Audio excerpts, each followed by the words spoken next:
Hello everyone, my name is Yaritza Arboleda. I'm a professional salsa dancer.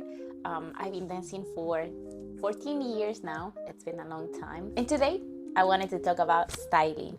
So styling, it's anything that you add to your dancing that it makes it unique for you as a dancer, right? It can be the way you move your body, the way you express yourself, the way you dress up, the way you dance, anything that is gonna add to your dancing and that makes you unique.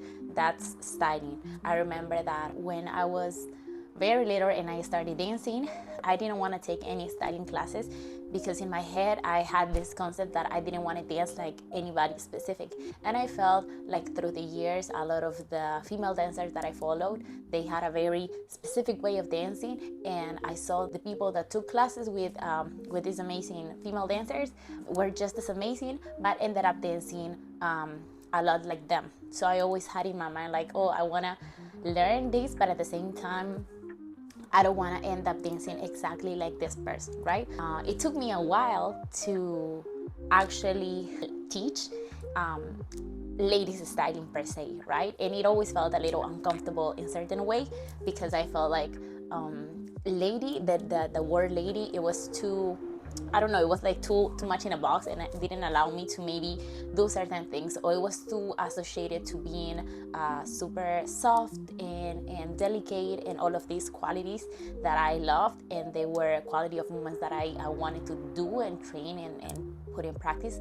But at the same time, I also wanted to have this different energy, this fire that I felt like I had and that I just wanted to let it out. So I remember there was a dancer, there is a dancer, she's alive.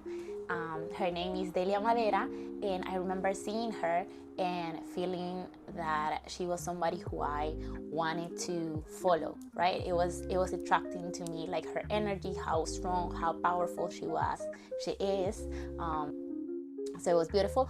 And then because of those decisions and those inspirations that I had, I decided to move to New York.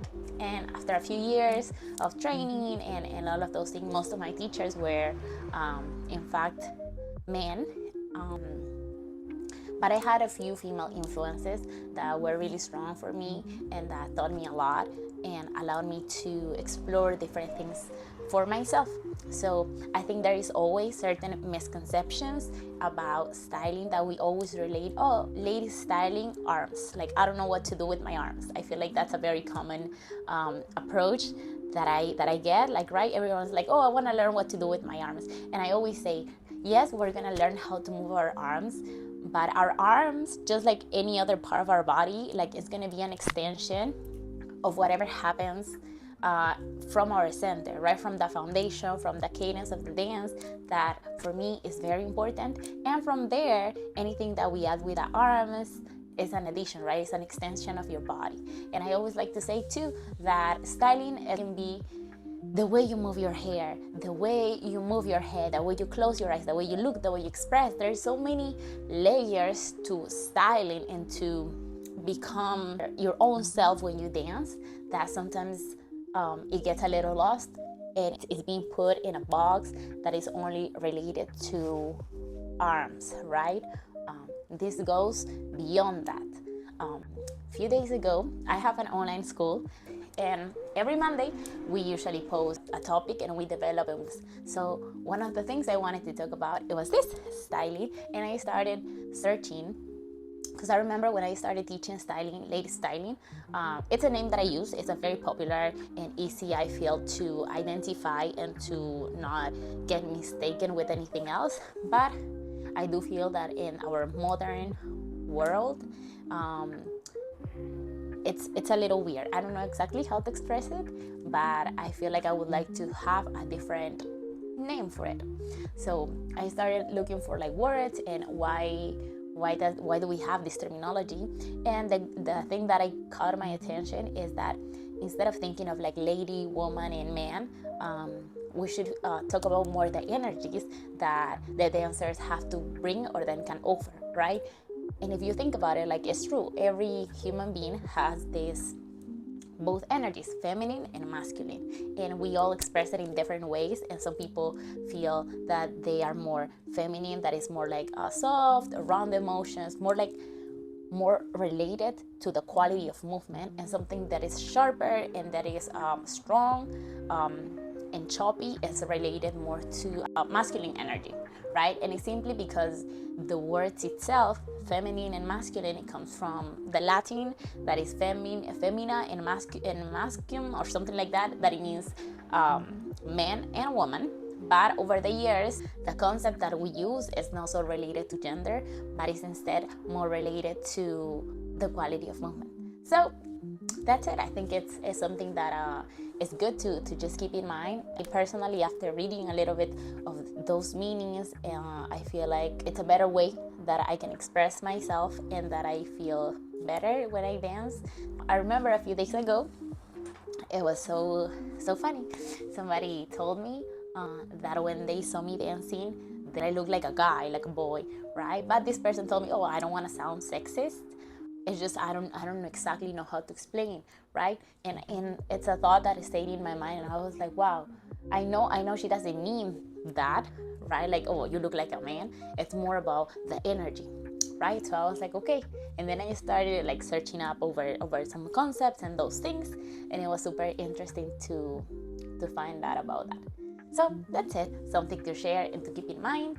Maybe some of your comments of your experience, if you ever had something like that, or what do you relate the most with some moments. I do think music like plays a big role with it, because I love romantic salsa, me personally. So I feel like when I listen to romantic salsa, I relate much more with, let's say, my feminine energy, because I wanna elongate more the motions, do rounded things, be a little bit softer, play with slower motion.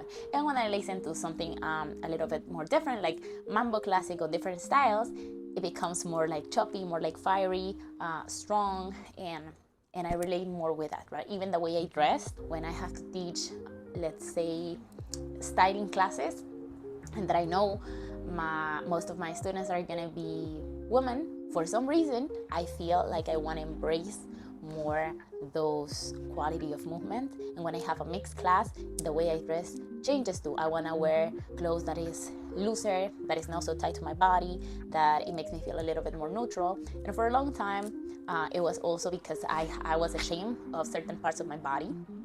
And that, we're gonna leave it for a different video, because physical aspect in dancing, in life, and when you like grow up in that world, can be a very delicate topic to touch, and we have to be very careful with those things and how everyone approaches it, right? So anyways, aside on that, I was talking about the clothes and how all of those things make our style, right? So something I would maybe recommend you, if you want to start exploring your style, it's try different classes. Yes, because different people, you're gonna feel identified maybe closer to some or to others.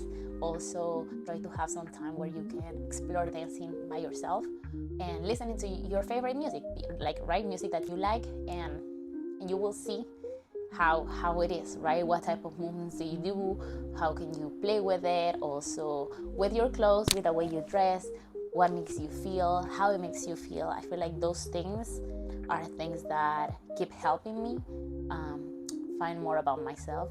I do believe that as we grow, we change and we evolve, and what we liked before, we might not like today or tomorrow, right? We change all the time, we evolve, we like different things. So yes, there is dancers that used to be my favorite dancers and that inspire me. They still inspire me in so many ways, but in this moment of my life, I have certain other dancers that inspire me in a different way.